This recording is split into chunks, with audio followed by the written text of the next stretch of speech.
Good morning, everybody. Welcome to another episode of Hawk Blogger Mornings. I'm Brian Nemhauser. You can find me on TikTok, Instagram, YouTube, pretty much everywhere at Hawk Blogger. And it's Tuesday, which means it is a Hasselbeck Tuesday. We start the day with our pal Matt Hasselbeck, Seahawks Legend, Ring of Honor member, top 50 player in franchise history. He's done it all. Matt, how are you doing on this fine Tuesday? Doing great. I'm kind of excited. Great week. Big win for the Seahawks. Big win for the Ensworth Tigers.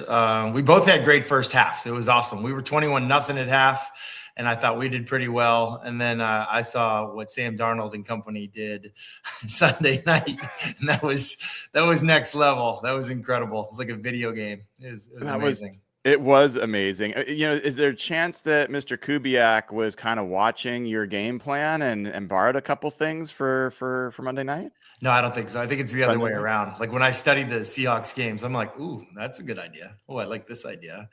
No, it was a bad matchup for Washington. I mean, there's a lot of things that go into it, but also just as a player, sometimes you're just in the zone. Like you're just feeling it. And I think this is a team that's playing really, really well together. I mean, you even see like the alerts, the check with me systems that Sam Darnold gets up there and they send a guy in motion. He's like, alert, alert, alert. And then like immediately, maybe even almost at the exact same time, you got young players who are like, hey, alert, alert. Like they see the quarterback checks too. So I just think this is like people say, oh, it's a well-coached team. I think it's a really well-coached team.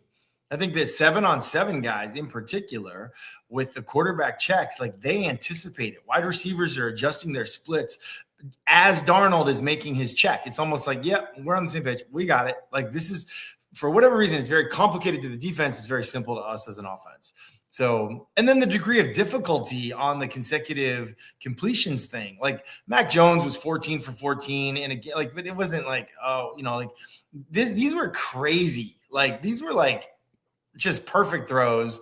One guy's kind of sort of open, and that's the guy you go take the ball to. It was really good. It was a lot of fun. I think going 16 for 16 and averaging 17.6 yards per attempt, that's a different kind of 16 for 16 to your point. That's kind of crazy. You talk about how well coached the team is. I'm curious how much is it possible, now you've been on the coaching side and the player side, how much is it possible to really coach teams to be that all aligned? And how much does it require having players that are either smart or disciplined or, put the work in? Like, how much do you allot it to the coach versus the players? I mean, you're working in unison, but I think when you are able to make it simple for everybody, then you can just play fast. Most players, it's the reason why some guys are really good in college. You get to the NFL and they just can't play. Like they can't communicate, they can't understand, they can't make a split-second decision, they can't learn the playbook. I mean, really, that's a little bit of the story of my career, how I ended up like making teams early on, is that I was able to regurgitate, and repeat and do like from the film room to the meeting room to the field. And there were other guys who played in a very, very basic college system, and they had a hard time doing that, and does the verbiage need to be as complex as it is? Does it need to be red, left, swap, tight, close, Z, right, sprint, right, G, U, corner, halfback, flat? Like, no, it doesn't. But guess what? It kind of is. But if you're a coaching staff, especially in year one, you can come in and make it kind of simple where everyone can say it, everyone understands their role. Then you can just relax and play free. And I just think this is a team that is doing that. The quarterback's playing really, really well, and it all fits together. Yeah, and this was a game, Matt, where Cooper Kupp, one of the veterans in that offense, couldn't go, and you had to have younger players like Torrey Horton, like Cody White, like some others step up. What did you see from those guys that stepped in there? Well, I think it's important that this offense spreads the ball around, and they're already doing that. Like that's an important. I think it makes them way more difficult to defend. And then I just think like when you bring in a guy like Cooper Kupp, his value is going to be in who he is as a player, but his value is going to be found in many other ways. The influence that he's having on Sam Darnold can't be understated. The influence that he's having on JSN, the influence that he's having on Torrey Horton, like even on an AJ Barner, like it's just more is caught than taught. And I think like that's some of the value And then obviously who he is as a player. But this is just a team that, like, you don't know who's going to step up. You know, maybe one game is a Barner game. It seems like every game's a JSN game, but like, yeah, you don't know. And again, I just think that those are the best teams in my mind, because it could be anybody's day. Even on, you know, the one deep touchdown, I think, to White, that, like, it was so perfectly set up. They bring the strong safety down and be like, oh, hey, who are you? Don't know you in the depth chart. Come motion down and block that strong safety. Whoop, see ya. It was so perfect. And even on the Arroyo touchdown, like, you know, I think on TV, whoever was calling the game, they were like, oh, look, JSN's wide open. He wasn't wide open. He beat the corner really bad, but he wasn't wide open because the middle safety was nowhere near the middle.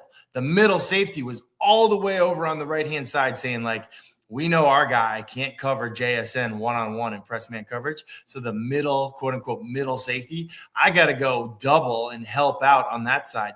Darnold saw it right away. I'm sure there's film study there, but that'll be probably one of the cleanest reads he's ever had. He pumps to the right just to make sure the guy goes. And then Arroyo's like all by himself, one-on-one. So, like, I just, you know, it's such a team effort with what they're doing, and it's all clicking right now, especially with their speed, their athleticism. It's a tough matchup for teams that don't have that same kind of juice athletically. Yeah, it's you mentioned Klint Kubiak and seeing things that you're kind of wanted to borrow week to week. And one of the things that stood out to me in this game was you do lose Cooper Kupp. Derek Young and Jake Bobo also out. The three of your top 5 receivers are out. And they've been a 12 personnel. They've been a 2 tight end team. They've been a 3 tight end team. They've been a 2 back team. They get Robbie Utes back. They come into this game, instead of leaning into what they've been doing all season, he goes the highest rate of 3 receiver sets in the first half he's done all season. And boy, did that work. So what do you see? So just, it's interesting. Like when you marry up like the plays that you want to run to the personnel groups. Let me see if I can translate this into your 12 and 11 and all that kind of stuff. you could tell. We'll translate it ourselves. For me, tiger and zebra. So like, okay, 12 and 11 personnel, you can run the same plays. Like you can run the naked bootleg they do where the tight end comes across and he looks like he's going to block the edge and then he slips out in the flat. Like that can be a 3 receivers play. Like no problem. And then on the flip side, like your base personnel, like, so your 21 personnel, you can marry that very easily to 20 personnel. Like it's no big deal. There's no new learning for the quarterback. There's no new learning for the running back. There's no new learning for the guys outside. The only spot that is unique is your second tight end and your third receiver in 12 personnel and 11 personnel. They just have to do the exact same thing. And then you got to think about their body type. But typically, if you're in that 11 personnel, now you are against nickel. So like, it's, like we got you. We don't care. So that's, I think, another good example of like, this isn't hard for the quarterback. There's no new learning for us on offense. And yet all your rules on defense, now all of a sudden we can get a wide receiver on Bobby Wagner. We can get an advantage physically by formation. And I think what the Seahawks have done an amazing job of, some teams shift, some teams motion, some teams don't do either. Seahawks, a lot of times, will do a shift and a motion and then a check with me.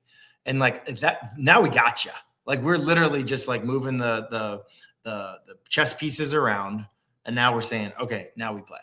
And I don't know. It's great. It takes a little bit of learning, but I think that's where if you can make it clean and simple for the offense, which they clearly are, advantage offense. So for folks that aren't as familiar with the check with me stuff, tell us what that is and why that stood out to you as some of the things that they're doing here. Yeah. So like, I think one real simple way to do it, especially in the red zone, you would say, okay, we have a play versus man and we have a play versus zone. We obviously don't have a crystal ball. We don't know if they're going to be in man or they're going to be in zone. So let's call 2 plays in the huddle. Let's call our man play. So we say whatever. We're going to call all go special, halfback burst, alert to a zone play, and then we'll just call it 2-jet double option. And so you get up there, you send a guy in motion, and if somebody runs with that guy in motion, you say, oh, it's man. Hey, let it roll. We're going to go with the first play. Or you send a guy in motion and like nobody runs with him. The linebackers just kind of like shift over slightly. like it's zone, you say, hey, alert, alert, alert, we're going to the second play. You know, something like that. So you're kind of guaranteeing yourself that you're not in a bad play. It's not a guarantee that you're in the perfect play, but it is a guarantee that you're not in a bad play. And that would be like an example. You see people do it all the time in the red zone. There's different hand signals. They do like a little birdie flying thing sometimes. They do you'll touch your temples, like alert, alert. There'll be like a can or a kill it. You know, like there's all different signals that teams use. The trick is not always being in like the man kills to a zone. You got to like mix those up, or a run kills to a pass. But that's what I thought was so great about the White touchdown, was that, you know, they bring the strong safety down, and typically it's like, oh, here's the alert for the run. You know, we're either going to go away from the safety or bring a guy down to block the safety. And they, you know, it was just like they played them like puppets. It was really great. Well, so you just assume that every team would do this, right? Is this unique to something that the Seahawks are doing? I think they do it, but I think there's a great amount of detail and attention to getting in the right group, getting in the right personnel group with the right formation, with the right people, and then doing it really, really well. There's a lot of times in that game where Sam Darnold comes off of a play action and he's got a naked bootleg and there's two guys waiting for him, but the technique that he uses, he's not surprised by it. Like that's like, you know, in the quarterback room, you would call that a dirty edge. So if the ball's on the right hash and I got a dirty edge and there's two guys coming offside the left edge, I'm going to fake it on my fourth step. I'm going to start my naked bootleg, but I'm not going to be surprised. I'm going to anticipate, because I have a dirty edge, flipping my hips real quick. You saw it on the touchdown pass, I think, to Horton. You saw it on a bunch of plays, really. The naked to the left, not surprised, dirty edge, flip my hips, ball's ready to come out somewhere. And he is going, like, you remember the old sprinkler celebration that like what the receivers would do when I would play, and Sean Alexander, you know, where you like do like, yeah, that's kind of what it looks like the fastest, like a machine gun machine gun sprinkler. That's kind of what it looks like when Sam Darnold's going through his progression. He's like, like his eyes are so quick and his feet aren't necessarily having to do each progression. He's like, his feet are here, 1, 2, his feet are here, 3, 4. You know, so his eyes and his feet are sort of associated, but they're not, because he's moving at such a fast speed with it. And it's he's doing it on naked bootlegs. He's doing it on play action. He's doing it on drop back. It's just it's tough to defend. It really is. Even when the right call, the defense has the perfect call, he's still coming up with a positive play. Yeah, I love the attention on his progressions, and one of the things, he was not a quarterback that was getting to his backside reads that often last year. As well as he was playing, still was like most of it was front side stuff. And I'm curious, like, for you, is that an indication of his progress? Is it an indication of Kubiak and what he's doing? Is an indication of the pass protection? Like, why do you think that's happening more this year? All those things. Pass protection is a huge part of it. Obviously, that's a huge part of it. But I also think you can train your teammates to get out. Like when they're number 4 or number 5 in a progression, like you saw guys literally like blocking, and they block, and then they get out and then they catch the ball. And so, like, as a backside guy, as a number 4 or number 5 in the progression, if you're never getting looked at, if the quarterback's just going to go 1, 2, 3, scramble, like eventually you're just going to say, you know what, I'm just going to stay here and block, or I'm going to be slow to get out.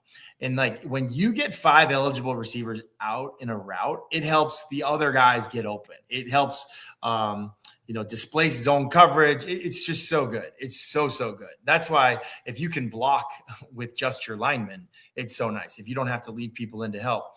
But that's what you see. You see Sam Darnold going through his reads, and like guys are getting out. And so I just think that like it's clicking. And this is an example of an offense that plays offensively. They're not like, oh, let's wait to see what you do and then we'll decide. You know, they are in a sense with the check with me, but once the play is on, it's like, hey, this is what we're doing. We're dictating. We have an identity. These are plays we could run in the parking lot tomorrow against any team that's a blind date. Like, these are our plays. We don't need a scouting report.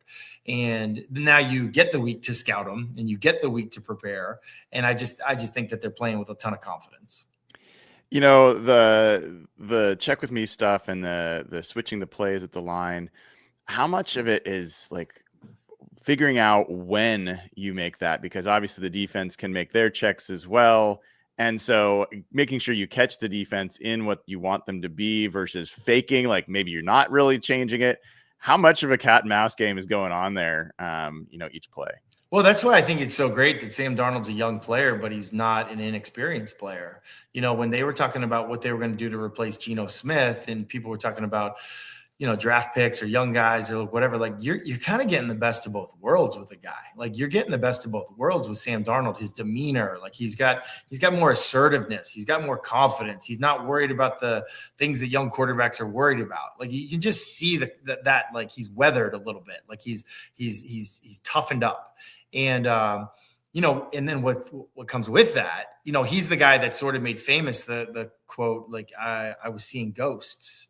And that's a very, very common thing that quarterback coaches say to quarterbacks. I mean, Mike Holmgren would say it all the time. Hey, don't see ghosts. And what that meant was don't let them cat and mouse you on like what safety's coming down. Is it a corner blitz? Are we stemming from this front to that front? Like you decide.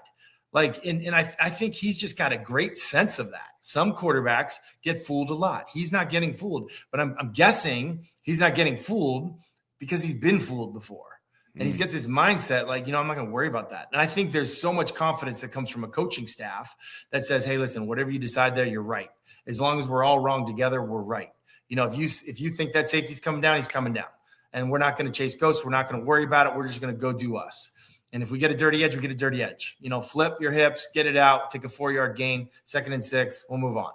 And it's just that mindset of playing offensively. So I think his experiences are really, really valuable. Does he remind you of anybody? I mean, part of the reason I'm asking is he's so unassuming. Like he is so unassuming. When I asked him, like, what's a leadership style or a leader that like had an impact on you or that you respected, and he kind of doesn't give really high introspective answers, but he talked about offensive linemen. Like he's like lunch pail, blue collar kind of humble leadership. I don't remember a quarterback that is just so fades into the background the way Sam Darnold seems to do. I don't know. You might think this is weird, but his vibe, his leadership style reminds me a lot of Drew Bledsoe. And, his game isn't that game.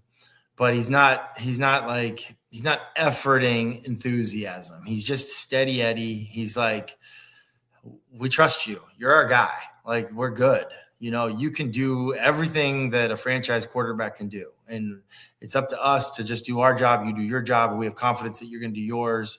I think there's like a coolness, a calmness, a confidence. And, I don't know. Like, people might think I'm crazy. I know both guys a little bit. So I just think that'd be the comp for me. So I have to talk about JSN. There's so many people to talk about. It's crazy. Yesterday I referred to him as the Human Torch. I mean, anyone that gets close to this guy is getting absolutely burned. So what on earth is a defense going to do to slow this guy down? Because it's not like they don't already know that he's the guy that they have to stop. And now they're seeing that they're going to get other guys thriving if they do that. So even when they do it, he's still getting open. So what's the plan? Well, they're not forcing the ball to him. So like, back in the day when you'd force the ball to like a Calvin Johnson or whatever, like, you'd say, hey, we're going to roll the coverage to him. We're going to double him. We're going to go inside out. We're going to go tango. We're going to like all the stuff we're going to do. And like, that's not going to work because we're just going to spread the ball around like, and run a progression type passing play. And so, you can do things still. Like there's like the old New England Patriots thing that people do. You take two of your lesser corners and you double a guy, and then you take your better corners and you play man-to-man on now your second and third string quarterback, second and third string receivers. You could do some things like that, but in a progression read, the ball will still probably find its way to JSN. And then when you're doing everything off of a play action or some sort of run action or run formation or run personnel, like there's not a defense in the league that doesn't in their very first meeting say our number one objective first before we do anything else is stop the run. Now there's some people that are like, hey, we're going to stop the run on our way to rushing the passer. But there's no defense that says, all right, our number one objective is to stop the pass and then we'll rally and stop the run. Like they don't talk that way. So I think eventually, if like for the Seahawks, they're going to have to actually run the ball more in these like we look like we're going to run the ball. You got to honor it. They're probably going to have to like balance the scales a little bit more that way. But no, I don't know what you do short of having your own all-pro DB that can maybe be more competitive. Well, there was a game that this kind of reminded me of that you played in. A very different way that it got to it, but I'm wondering if I were to say a primetime game during a special season that you had where you guys ran and hid from the opponent, what game comes to mind? Brian, this is a weird thing about me. I only remember the bad games. Like I only like if you remind me, I'll be able to recall like a great game, but I don't. Like those are like, you do them and you move on, and you don't like.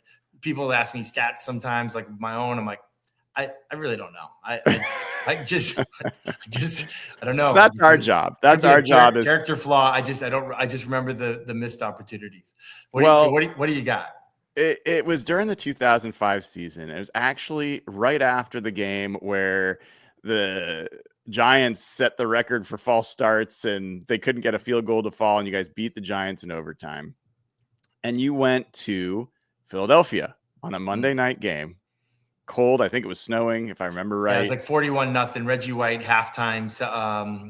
Honoring retired his number at halftime. That's part of it. They were retiring. Our defense scored 3 times. I think it was great. Lofa Tupu had an amazing night. Yeah. Yes, that is the game. And it was very different the way you guys got to the 42-0 score. You did not have 330 yards or whatever. You only had 98 yards passing and 1 touchdown. Well, it's hard when your defense scores 3 touchdowns. I mean, it's actually kind of boring. You like sit over there and you're like, and then I remember at halftime, Mike Holmgren was like, we're not throwing the ball in the second half. We're going to get out of here as fast as we can. We're going home. Like we got another game, short week or something like that. And it's hard. I mean, it's hard to do anything offensively when you have that kind of a lead and the coach says we're not allowed to throw the ball. It was an amazing first half, and that's a tough place to play. It was a new stadium. Yep. Our defense was incredible. And I think that's when on the national, this is where it's exactly the same. Yep. We were a really good team. No one was really giving us any credit. Everyone's just like, oh yeah, whatever, blah, blah, blah. They're just the Seahawks. And then we just did what we were already kind of doing. And we did it on the national scene. And now all of a sudden, all the national people are like, oh, what about the Seahawks? Every national show from that time out, they'd come visit us. Now we were like playing, like we were the hunted all of a sudden because of what we did on national TV. And now everywhere I go, like, oh, the Seahawks. Like, where were you like 5 days ago? Like now all of a sudden, like, oh, did you see how Sam Darnold's playing? Like, yeah. Hey, who's JSN? I'm like, what? So that's where it's very, very similar. Yeah. That's part of why I wanted to ask you, because that was my recollection as well. And it feels like that is its own kind of intangible challenge that a team goes through. You go from being the hunter to being the hunted. You go from obscurity to the spotlight. There's more interview requests. There's more friends and family that are like around. How did you see the team, yourself and others, kind of handle that transition?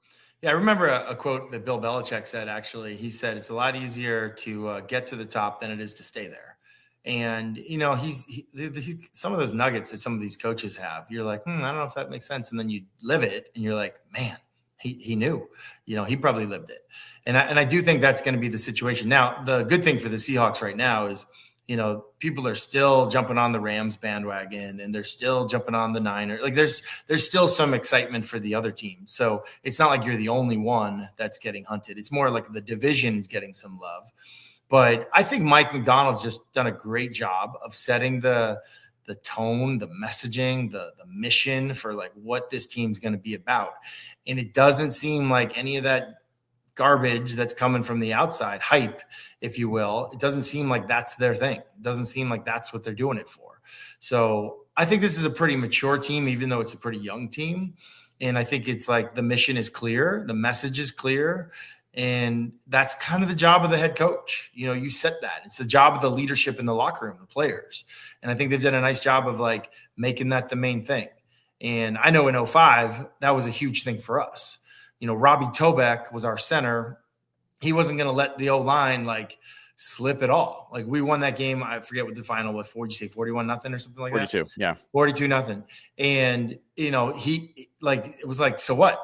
Like he had this mindset with the O-line that was like, hey, just because we win a game doesn't mean we don't have things to fix. I think we actually ran our like bread and butter goal line play in that game and got stuffed like 2 times in a row, which was offensive to the O-line, which was offensive to Toback, and like no one stops that play. It was kind of like, and this is 42-0. But I remember having that conversation on the flight home from Philly. And we're like, wow, 42-0. And be like, can you believe they stopped that play? It was like, but that's the mindset. You make corrections even in victories. And that's the danger sometimes when you've got a cross-country game, a big game, prime time, victory Monday. We're off on Monday. We're off on Tuesday. We come to work Wednesday and we're on to the next opponent. Like you got to have a tell the truth moment and fix what needs to be fixed. And there are things like there was an interception that doesn't need to happen. There's a 3rd and 1 conversion that didn't happen. That could have happened. Should have happened. There's a red zone missed opportunity that really should have been a touchdown. If you just sharpen up on the details of things. So, that's what the best teams do. I'm sure they'll do that, but no, it's fun. It's a fun time. These are fun. It's fun to make a correction after a win. What, you look, Matt, across the NFL, you don't just look at Seahawks games. I'm curious with what you're seeing, where's the team that you see is like the biggest threat to the Seahawks? What's the type of team potentially that you think would give the Seahawks the biggest type of challenge? Well, the AFC, I almost feel like it's set. Like I almost feel like you could predict who the playoff teams are going to be. I mean, maybe there's one tight situation there, or maybe Baltimore does something crazy and the Steelers, stumble. But like the AFC is kind of set. The NFC is completely different. Like anybody could be the 1 seed. Like the Packers could be the 1 seed. Someone in that division could be the 1 seed. Someone in the NFC West could be the 1 seed. Like, Philly, are they indestructible? Like, no, I don't think so. So like I almost think like the Seahawks' biggest opponent is going to be the Seahawks. Mm-hmm. And like you could make the argument like, well, we don't know if we would match up well against this team or that team. Go back to the Tampa game or go back to the Niner game. Like seems like they know our play calls or like some of that kind of stuff. I think we're a totally different team now than we were. And I think if this team just keeps improving a little bit, everyone's going to love who this team is later. To drop another Bill Belichick quote, real football happens after Thanksgiving. I might argue November 16th this year, or whatever the Rams game is. I think that's going to be an important one. But either way, whatever team is playing the best football late in the season, that's the team. And so I think for the Seahawks, you really got to worry about you. And shoot, I mean, I lost a Super Bowl to a wild card team that nobody gave a chance in the wild card, the divisional, the AFC Championship game, and even in the Super Bowl. I think we were surprised that, we didn't come out victorious. So like they got hot and they were playing their best football at the right time. Seahawks can absolutely do that. All right. Last thing, it is trade deadline day. And it is such a unique job that you and others have had in this industry where someone can just decide the next day that you're going to go work somewhere else and you have no say and your family moves or all that stuff. One, do you think the Seahawks should make a move? And two, share just a little bit about what that's like, the reality of not having that control or seeing friends or teammates move or new guys come in and the impact that can have. Well, John Schneider is going to try to make a move, whether they do or not. Like there's absolutely, and this is one of the great things as a player, when you play for the Seahawks, that the people upstairs are always trying to improve the team. It's very clear there. They talk about it all the time. We're going to scour the planet for anyone that we think can make us better. And so if you're a player on that team, you're like, great, you're all in. I want to be all in too. Now you also might be a guy that's like, oh shoot, they might be replacing me, so I better be all in also. It's like it's contagious and it's great and it's a mindset. You go make a trade, you get excited. Like I remember we traded for Marshawn Lynch in October. Now Pete and John, when they came in 2010, they were just like trading like fantasy football trades. So they were just like, yeah, we'll get you. I think we set an NFL record for like how many people we signed and got rid of and traded and all that kind of stuff. But it is a mindset. And it also sends a message to the team in this kind of a situation. Like we think we're good enough now. We think we're good enough in year 2 of this head coach and really year 1 of this offensive coordinator that we could go do something special. And I love that mindset. Now, are there good enough players out there? It's hard to improve your team when you're already a good team. But yeah, I think that's a real thing. And there might also be some pieces that don't perfectly fit in like the vibe check or the style of play in this new system. You see teams like Dallas or the Bengals, they have players that don't fit their coordinator. And so like they're terrible on defense right now because the players don't fit the coordinator. Players got to fit the coordinators too. And so like you could be a good player and still get traded just because you're not the right fit. So yeah, I mean, I think it's exciting. As a player, you're sorry to see your guys go, but guys get cut all the time. Guys get hurt all the time. You understand that this is the business, and I think you're pretty numb to it as a player. Matt, thanks for being with us as always, benefiting Team Impact. You want to share a little bit about Team Impact? Yeah, Team Impact is teamimpact.org is the website. It's an incredible charity that pairs kids with serious disease or illness or injury with athletic teams at the NCAA level. They've paired over 4,000 kids and their families as real teammates. It's a 2-year commitment. You're on the team with over, I think, 100,000 student athletes. So it's a really cool organization. It's represented in all 50 states. And I know it's made a huge impact on a lot of the people that I know that I'm tight with. And it's a great organization that I'm happy to partner with you and do these shows and spread a little bit more awareness about the organization and raise a little bit of money. And it's a really cool thing. It's a win-win for everybody, really. Love it. Love it. And folks, we're going to be down there in Nashville, down where Matt is, in just a few weeks.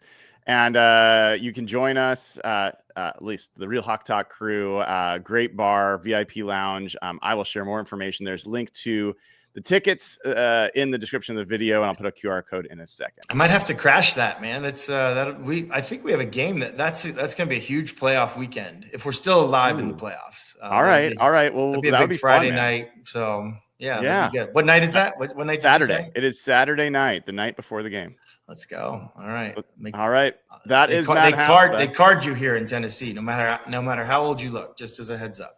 That's good to know. That's good to know. And I'm kind of in between what, your mom and my wife want right now. So I'll just have to see how they handle that in that. Some people have hit me up and they're saying like, hey, you need to grow out a mustache for your next, when you go on with the Hawk blogger. And I was like, All right, Matt, thanks again. Have a great rest of your week. See you. You too. All right, that is Matt Hasselbeck. And folks, the link to that live event is actually in the description of the video. Tickets are on sale now. They're limited. I think only about 50 people will be able to go to this thing. And I think I'm going to put this QR code up there. That will allow you to get a link directly to the tickets so you can go in there and join us. It's going to be pretty cool. A pretty cool space. As I was showing before, VIP lounge. Like I said, we're going to do a live show there for the first hour, maybe longer. And then it's during the evening, 8 p.m. And one of the other things that's cool is it's right near the stadium. So the stadium's going to be lit up. You can see it from where we are. You get a free drink for your ticket. You can get some pictures with the crew. Dana's going to be there. Evan, Josh, Derek, Nathan. I think, Jeff, everybody's going to be there, I'm pretty sure. So it'll be a lot of fun.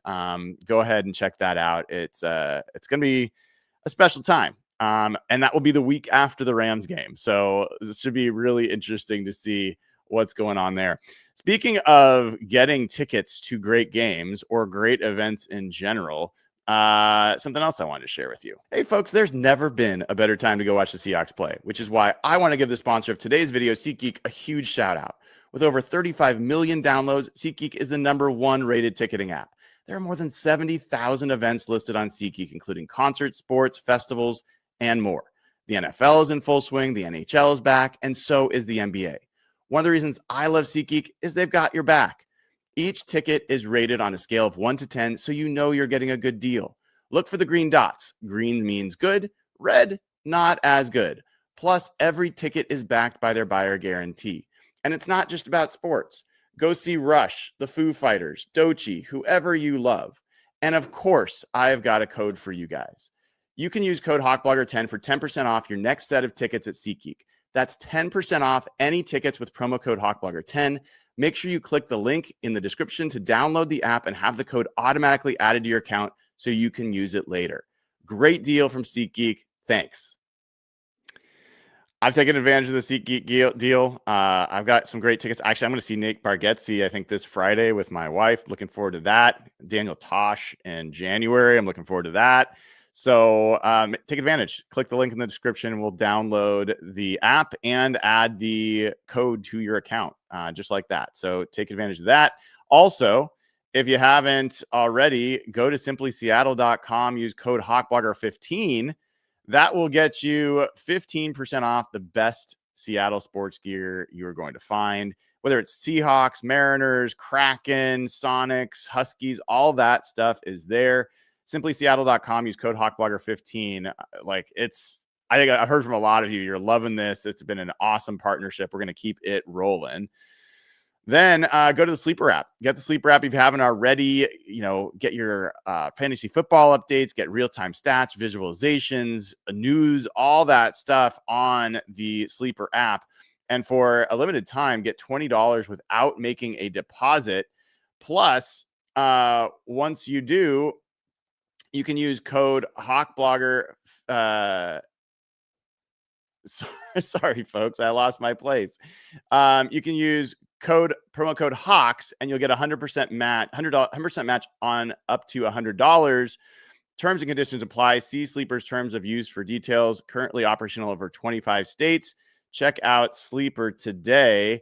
And then I saw another person took advantage of jkboots.com/hawkblogger. You got to enter that URL to get the promo code for you specifically. It's each individual gets their own promo code at jkboots.com/hawkblogger. Best boots you're ever going to own. I love them. If you get these for somebody, they're going to thank you for them. If you get them for yourself, you're going to thank yourself. jkboots.com/hawkblogger. Get your own special promo code and deal. All right, everybody. Let's get back to it. I think we've got some stuff in Super Chat. Let's get this up here. Viraz203 says, Emerald City Syndicate getting the job done on to Arizona. Yeah, well, Arizona on to us after the Cardinals win last night and beat the Cowboys pretty convincingly with Jakobi Brissett. I'll talk about that in a second. I will say that it is the NFL trade deadline, which means there's going to be news coming out, and I will probably be doing more than one show today. We do have a new trade. Ian Rappaport is reporting that the Raiders have traded wide receiver Jakobi Meyers to the Jacksonville Jaguars. A 4th and a 6th round pick for Jakobi Meyers. That's an interesting deal that they just made. Interesting compensation for a pretty decent receiver, a guy that had requested a trade during the offseason. And look, the receiver crew in Jacksonville has been awful. They've been dropping footballs. They've been doing all sorts of things that are not great. Sorry, I was checking to see if I had a new message on something, but I don't. So Jakobi Meyers leaves Geno Smith and Pete Carroll and goes to Liam Cohen over there in Jacksonville. So that is kind of the first salvo of the day. There was, I think, another trade. This is all repeating of the same thing. Everyone's got to say the same thing. I will get to some of this trade deadline stuff in a second. Let me talk for a second about the other trade yesterday was Draymond Jones, our old pal from the Seahawks, getting traded from the Titans to the Ravens for a conditional 5th round pick. So yeah, you're seeing some guys on the move. We'll see if anything else happens, at least while I'm live. And if not, anything happens with the Seahawks, we'll see. Jordan Schultz, for whatever it's worth, which might not be much at all, did say he's watching the Seahawks and the Broncos for some kind of shocking move. Doesn't mean it's going to happen. We've got until 1 o'clock Pacific time for this to close. The other trade that I think I failed to mention, Logan Wilson, the linebacker from Cincinnati, who was a bench player for them at the time of the trade, moved to Dallas. Jerry Jones sitting there kind of smiling like a Cheshire cat that he had a trade that they could make and they hadn't finalized it yet yesterday. And it's for Logan Wilson. I mean, is that something really worth bragging about? I mean, Logan Wilson's a fine player. He's also got benched on one of the worst defenses in the NFL. So I don't know, man. I don't know. All right. So just really quickly on the Cardinals game from last night. I'll tell you two things. So I'm going to do my tail of the tape today, or I'm going to attempt to, depending on how much other news breaks. I'll get that out there. I'm going to try to, we'll have our first look show tomorrow, do all that stuff. But I am not going to push the Cardinals as a team that's going to give the Seahawks some major problem.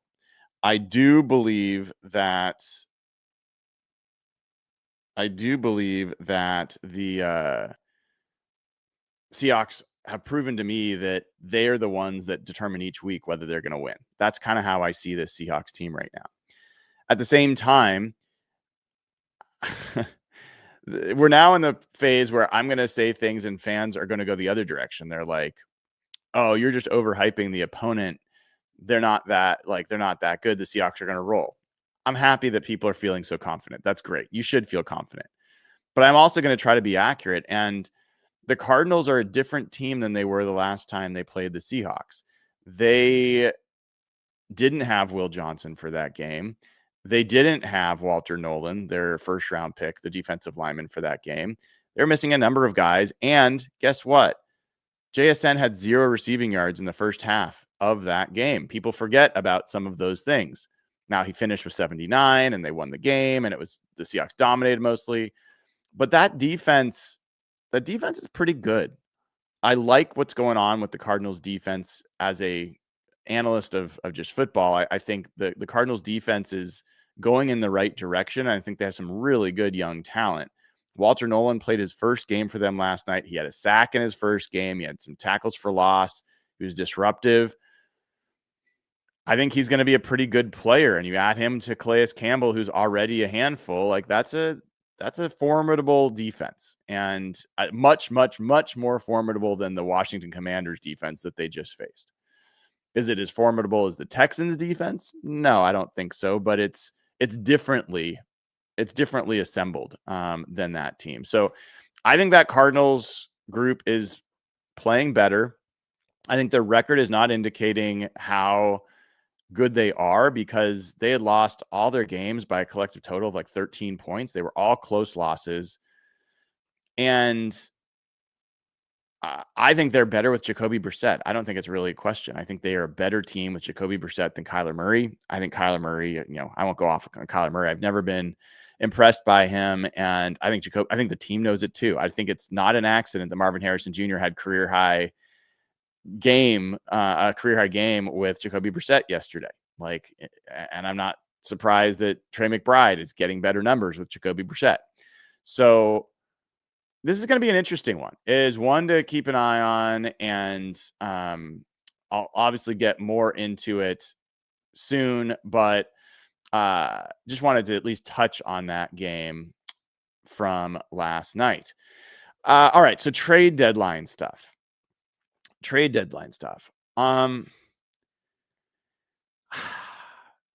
The name that honestly I can't quite get out of my head as if the Seahawks are going to do something crazy, if they're going to do something that nobody really sees coming and completely shifts the NFL world on its axis. What's the move? I don't think it's Trey Hendrickson. I don't think that's that level of move. I think it would be a big move, but I don't think it's that level of move. I don't think it's Max Crosby, although I think they would really love him. I think it's Myles Garrett. And I'm not saying this is going to happen, so don't twist this. I'm not predicting this is going to happen. But if you really wanted to basically write your ticket to a Super Bowl and just absolutely depress every other fan base in the NFL, it would be to add Myles Garrett to what is maybe already the best defense in football. And there was a story, I'm guessing it's completely bunk, but that that the Browns have no interest in moving him, but there's a team maybe offering a bunch of first-round picks. If the Seahawks traded 2 first-round picks and Boye Mafe and Reek Woolen for Myles Garrett, I'm not saying that that's what they do, but what would that look like for this team? If it was Derek Hall instead of Boye Mafe, so they'd have an extra year of control and he'd be more valuable to them, how would that look? I'm not saying that this is what is going to happen, but if you put Myles Garrett on the Seahawks, for me, that is the type of move that just absolutely strikes fear in the heart of everybody else. Now, the interesting part is I don't know exactly. Myles Garrett can play anywhere along the line. He is like just an unreal athlete. I'm not talking myself into this happening, but the idea of it, that would be the one to me that would qualify as shocking. If the Seahawks go out and get Trey Hendrickson, I don't think that would be shocking. I think it could be an interesting move to get to do, but Trey Hendrickson is also battling some injuries. We'll just see. More than likely, I think the Seahawks will probably try to make some moves for guys further down the list in terms of impact. I don't know if they're going to get an offensive lineman that they're looking for. I think they're certainly going to be in conversation with Cleveland about their guards. And that's part of why I have this in my mind about Myles Garrett. I can absolutely imagine John Schneider starting with some of the players. Maybe they'll even look at center. Maybe they'll look at Ethan Posick. You know, John Schneider knows him. Maybe they think that Ethan Posick would be an upgrade at center. I don't know.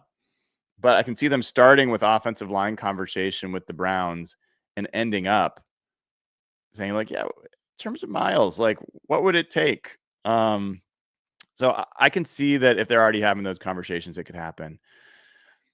I would be pretty surprised if the Raiders traded Max Crosby. I mean, he is the most popular player on that team for fans. Seeing him go somewhere else, you're basically, I mean, you are betting everything on your drafts that you're going to turn this thing around because the cupboard's pretty bare in Vegas. It's not looking good there. And you could be without, I mean, you might need to change coaches again. You might need to change quarterbacks again. Like it's not great. So I'm not sure I can understand how the ownership could even approve a trade of Max Crosby, because I think they know that the entire fan base would completely turn on them. It seems rough to me that it seems unlikely that the Raiders would really trade Max Crosby. And then from there, who else? I mean, we could talk about receiver. We've talked about it before. Rashid Shaheed. That's the guy that I think would make some sense to add. He's been the guy I've been talking about since preseason, since the offseason. And he's in the last year of his deal. You're going to be getting him for part of the season. A 4th round pick, I think, probably gets it done.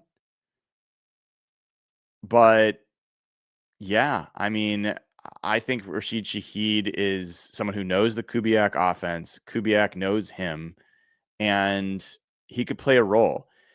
At the same time, I'm still not sure. I'm not positive how big of a step forward that would be, because we just saw Torrey Horton go for 2 touchdowns with Cooper Kupp out of there. I think a future pairing of Torrey Horton and JSN is pretty darn good. The idea of that being Torrey Horton, JSN, and Rashid Shaheed also is interesting. But keep in mind, here's what's going on that people are not talking enough about. There is a cash and a cap situation that the Seahawks have to manage. They have plenty of cap space. That's not the thing. But if they're going to extend Charles Cross next season, and they're going to extend Devin Witherspoon and JSN, which the conversations I've had, even though like it's confusing to me why it's different for two guys that they can get a 5th-year option, why they would do that next year as opposed to waiting, setting all that aside. If they're going to have those guys to extend, JSN's going to be 40 million plus. It's going to be a lot, guys. It's going to be a lot, and he's going to be worth it. I mean, you cannot not extend that guy. Like 100%, you got to extend it. Devin Witherspoon, maybe 30 million. I don't know. Like it's going to be a big number for Devin Witherspoon. Charles Cross, probably going to be 30 million. You're going to be talking about some big checks that are going to be getting cut, not just for the cap, but for the signing bonuses and the cash. And that's part of why the team won't necessarily be able to sign Tariq Woolen, whether they think he fits or not. They might not be able to sign Kobe Bryant and who's the other person I'm missing? Kobe Bryant and Kenneth Walker. So there's some other guys in that draft class that there's some questions about whether they can afford to do that. And so if you're already in that situation without adding another player, now think about what happens when you add a guy. If you trade for Rashid Shaheed, you'd be doing it with an idea that you're trying him out to be part of the long-term plan. But if you don't have the money to sign him, then I guess like you're saying he's a key part of getting you to the Super Bowl this year.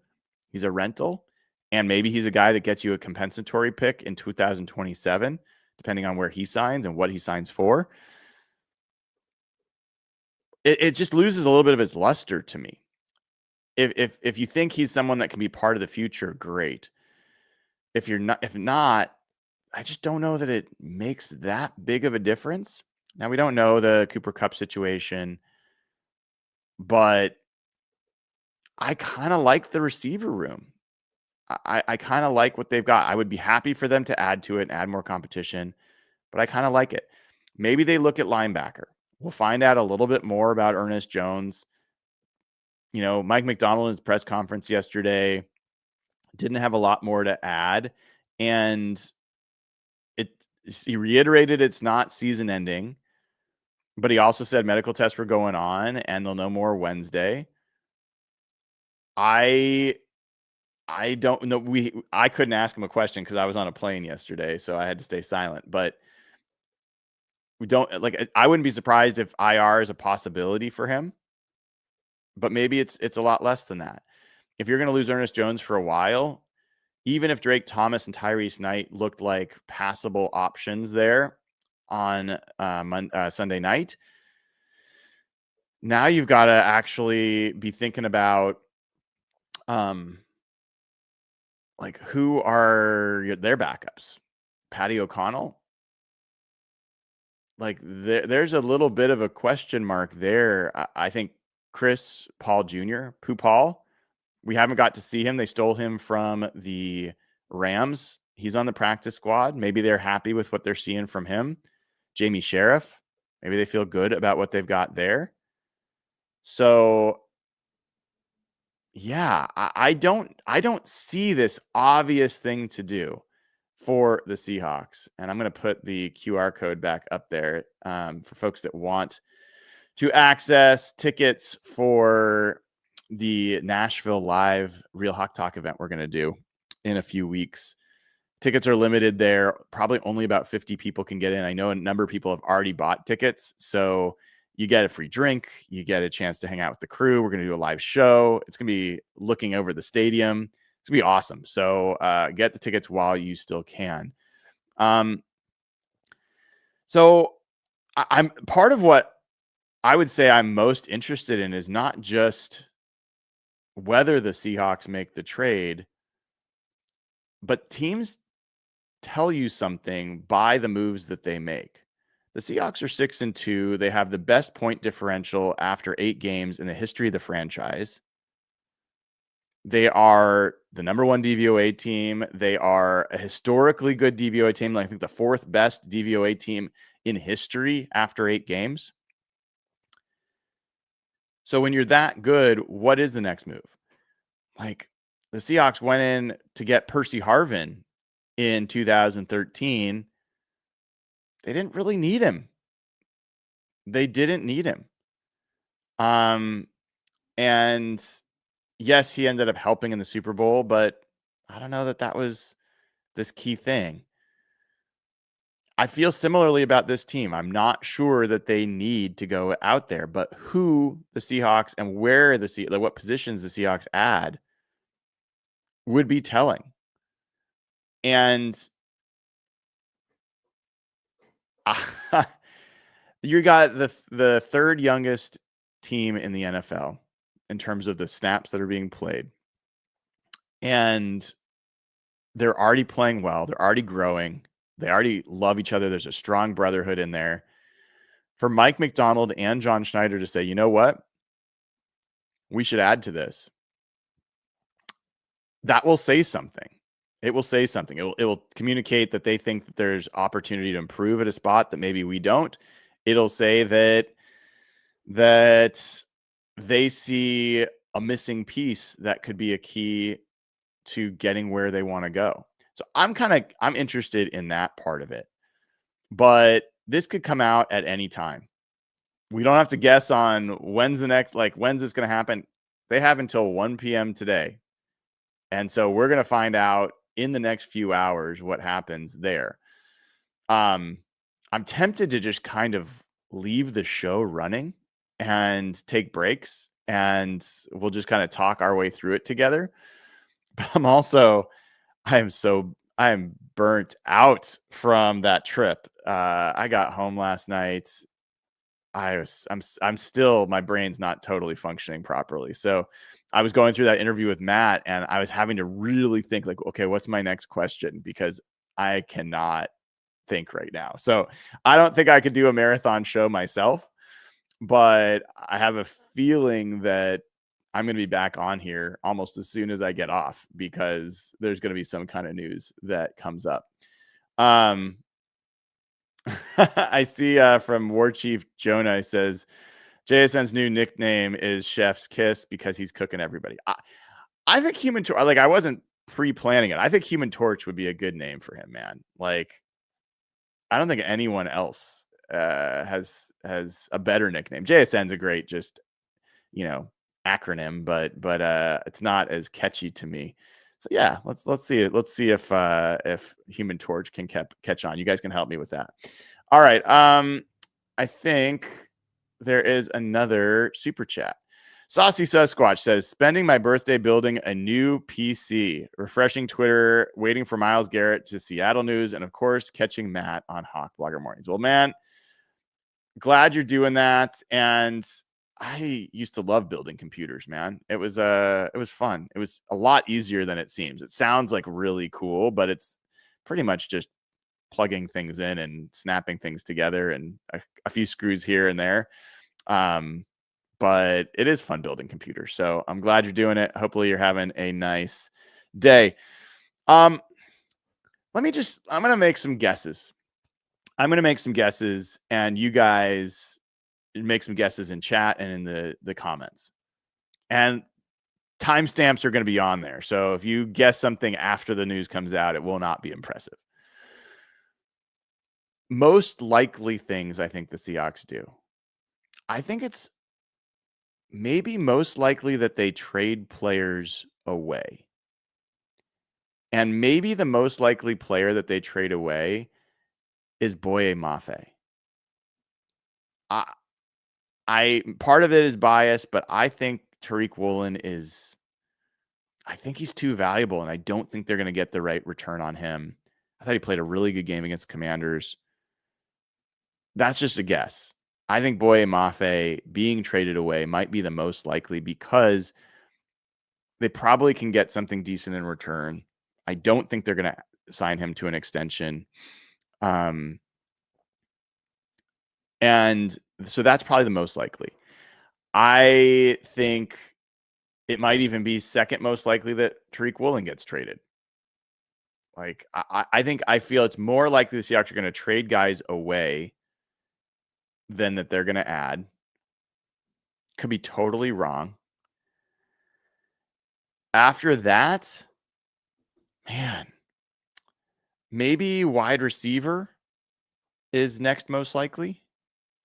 I think there's some guys available that just should be available at a low enough price that are good enough fits that would be next.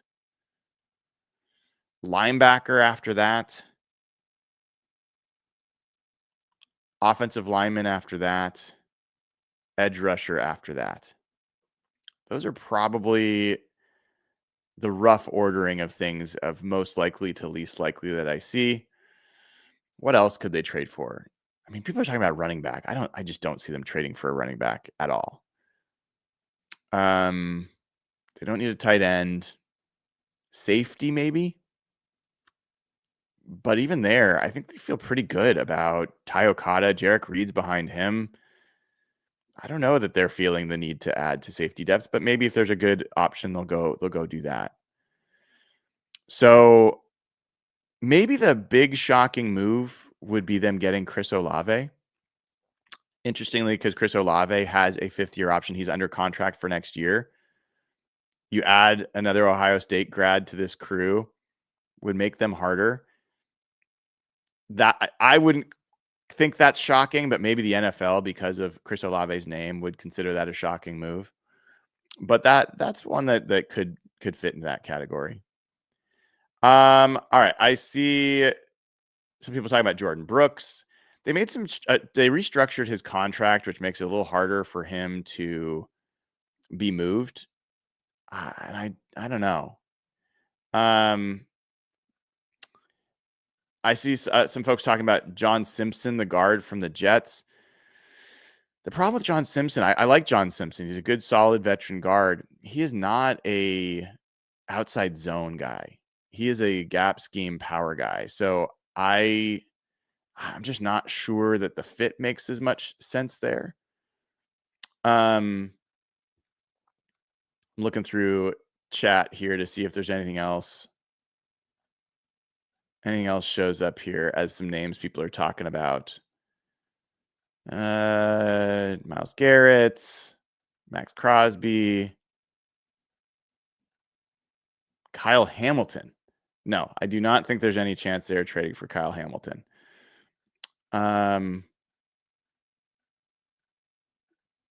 Let's see. Going through, pass rusher is such a huge need, I feel. I don't know if it is. I tweeted this out yesterday. This might be a surprise to folks. But the Seahawks, as far as what they're projected to get in terms of sacks on the year, you might be surprised what the defensive line's doing right now. You've got Uchenna Nwosu is on pace for 11.5 sacks. You've got Byron Murphy, who's on pace for 10.5 sacks. You've got Leonard Williams on pace for 8.5 sacks. And then you've got DeMarcus Lawrence for 7.5. That's a lot of sacks for your front four. And I feel like the pass rush has been pretty good. Seahawks are one of only 2 teams in the NFL that are top 5 in pressure rate on defense. They're second. And in pressure rate allowed on offense, they're 5th. The Broncos are the only other team that have basically top 5 pass protection and a top 5 pass rush. So yes, it could help. You never say no to anything that could help your pass rush, but I'm not seeing it as a huge need. People talk about Demario Davis. Yep, I've talked about him. He could make some sense, certainly added for cheap. Jackson Powers Johnson, interior lineman from the Raiders. He could make some sense. I'm not sure he's really an outside zone kind of player. Cesar Ruiz from the Saints. I actually talked about him in the offseason as a guy that maybe the Seahawks would try to trade for because John Benton knows him and has worked with him. I'll just say this. The Saints fan base talks about Ruiz the way the Seahawks fan base talks about Anthony Bradford. There's literally, if you look him up, there's a video out there. Ruiz, the worst offensive lineman in the NFL. Like, that's the way they think about him. So I don't know that he's a big upgrade.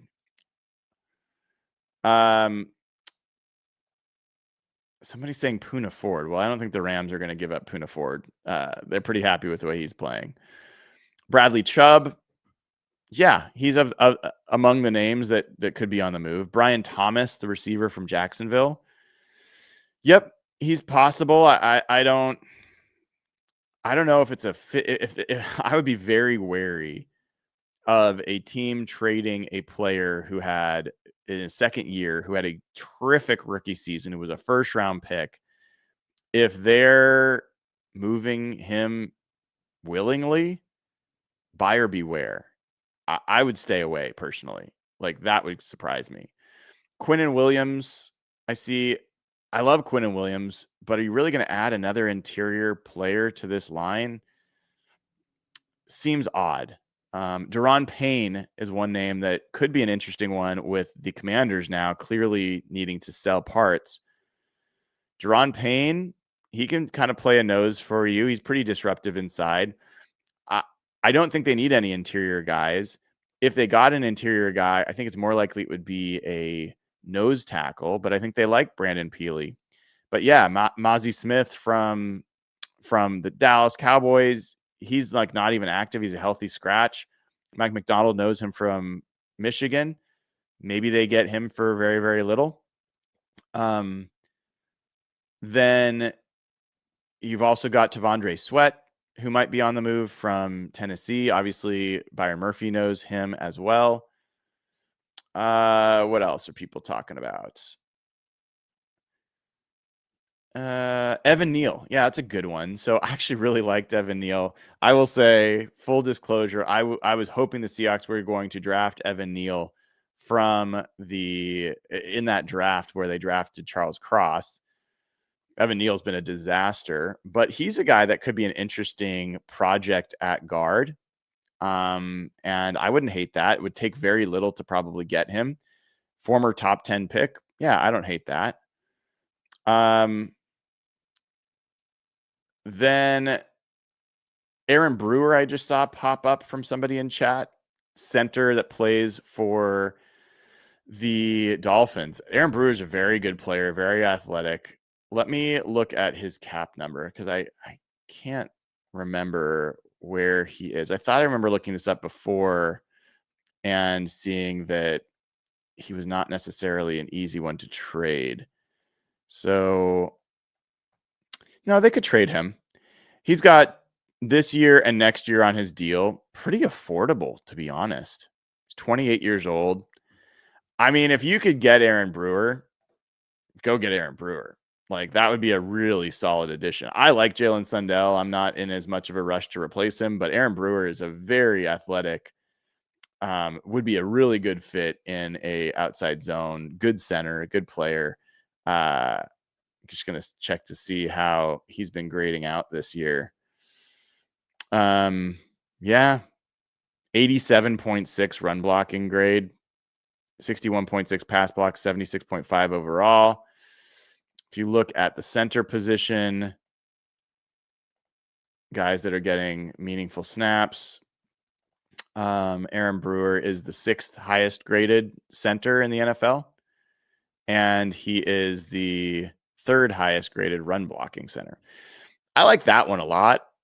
I would be fine with Aaron Brewer as an addition. He would be a meaningful one. I think you have to understand, like, Gray Zabel and Jalen Sundell are very good friends, and they're enjoying playing together. You push Sundell out, it's not, you should always be looking to improve, but I don't think that means that it's an easy decision. We've got a super chat here from Josh Damon. If we're talking nicknames from JSN, I'd like to submit JSN Bourne, as in Jason Bourne, because the man's a killer. All right. I like Human Torch better. I appreciate the super chat, but just being honest, it rolls off the tongue to me a little bit better, and I think it's yeah, but I like it. I get where you're going. I like that he's a killer. Kayvon Thibodeau from the Giants. Yeah, I mean, we've talked about him a lot. I think that he's a possibility. It sounds like the Giants were not really planning to move him, even though he's in the last year of his deal and they don't need him. So sure. My understanding is the Seahawks were not super high on Kayvon Thibodeau coming out of the draft. So maybe they've changed their opinion. Let's see. Logan Hamilton, who's got Logan Hamlin, excuse me, Logan. Member for 13 months. Thank you for the loyalty. Says, would a team that wasn't in the mix for Micah Parsons be interested in giving up more value for Garrett, who also had his own character flags? Yeah, it depends. I mean, there's a difference between knowing and kind of thinking. What do I mean by that? Adam Dirty and DeMarcus Lawrence know Micah Parsons. They know him. And so if they were kind of like, pass, that's different than Myles Garrett, where there's third party, secondhand conversation about maybe he's this or that.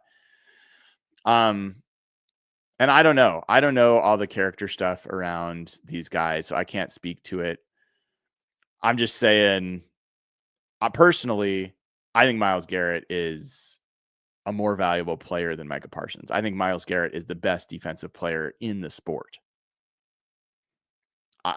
I would take him over TJ Watt. I would take him over Micah Parsons. I would take him over Max Crosby. I would take him over Trey Hendrickson.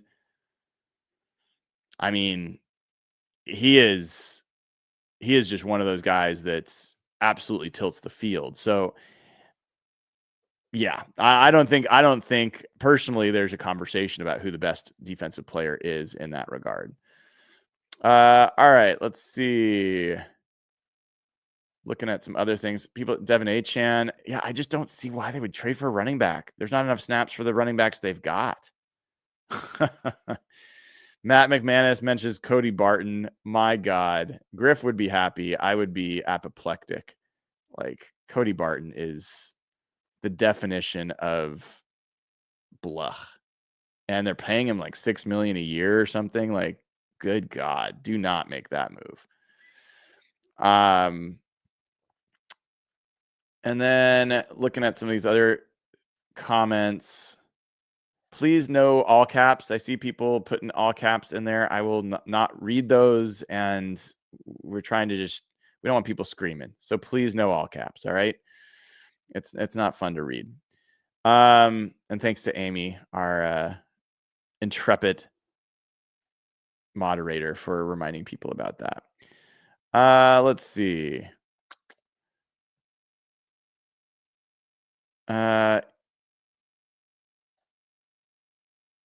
right, I'm going to take a quick look on the internet and see if there's any new news before we kind of wrap this up. I get my breakfast, and then as soon as I go, okay, here we go.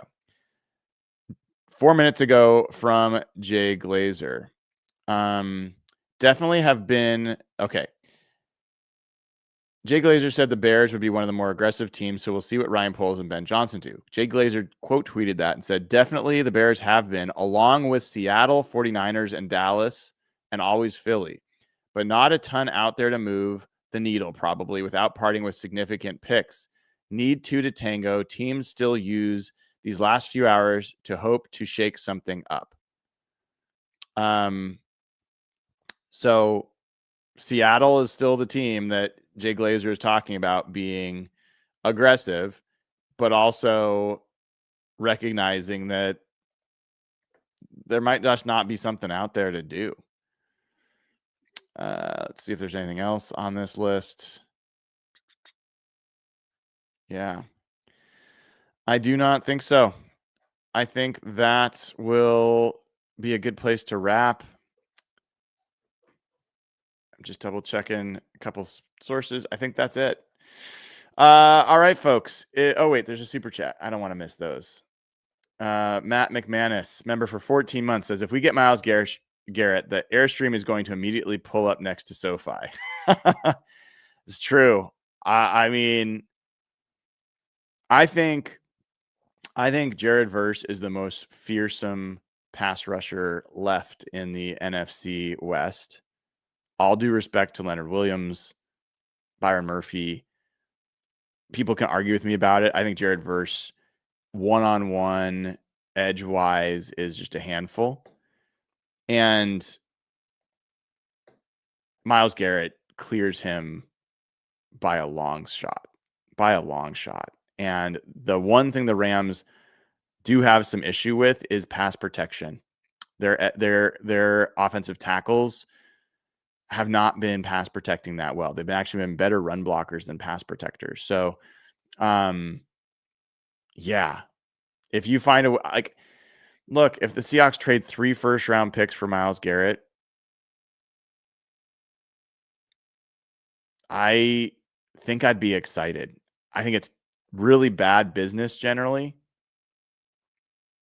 but this team has so much of the talent it already needs, and it's already so young. I could make the case. I don't think it's a good idea in a vacuum, but I think that that's a move that wins you a Super Bowl. So it could win you multiple Super Bowls. So that is it. I'm just scrolling down to make sure I didn't miss anything else. Oops. Yeah. All right. I think I got all of them. All right, everybody. Thanks for tuning in. That QR code, it'll give you a link to, and it's also in the description of the video, to our live event in Nashville. Consider buying tickets. We'd love to have you there. And otherwise, we will see you probably later today when we get done with this trade deadline. Take care.